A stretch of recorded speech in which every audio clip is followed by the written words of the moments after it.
Onun aprel günü bütün dünyadaki Müslümanlar mübarek Roza Heyitini kütüp aldı.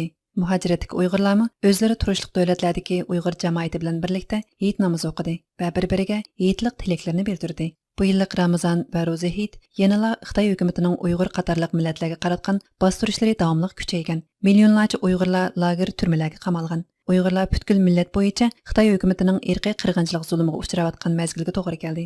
Amerika poytaxti Washington atrofidagi shtatlarda yashayotgan Uyg'urlar Virginia shtati Fairfax rayoniga joylashgan Vandik bog'ichisiga jam bo'lib, Hayit namozini birlikda o'qidi. Namozga jam bo'lgan 300 dan ortiq jamoat namozdan keyin duo qilib, Xitoyning zulmi tufaylidan o'zlarining Hayit xushalligidan mahrum bo'lgan qarindoshlarining tinch amonligini tiladi. 10 aprel kuni Roza Hayit munosabati bilan Dunyo Uyg'ur qurultiyi bayonot e'lon qilib, dunyoning har qaysi joylaridagi musulmonlar, jumladan Uyg'urlarning Roza Hayit bayramini tabriklash bilan birga Xitoy hukumatining qabih bostirish siyosati ostida diniy e'tiqod erkinligidan ayrilgan Uyg'urlarning qiyin vaziyatini qayta eskartdi. Mazkur bayonotda Dunyo Uyg'ur qurultiyining raisi Dolqin Aysa mundaq degan: Sharqiy Turkistondagi Uyg'urlarning roza tutishi har yili cheklanib keldi. Chunki Xitoy hukumati ularning diniy e'tiqod erkinligini bostiradigan siyosat yurgizadi. Xitoyning bu qilmishlari ularning Uyg'urlarning madaniyati, e'tiqodi va kimligini yo'qotish uchun qanot yaydirgan sistemalik harakatidir.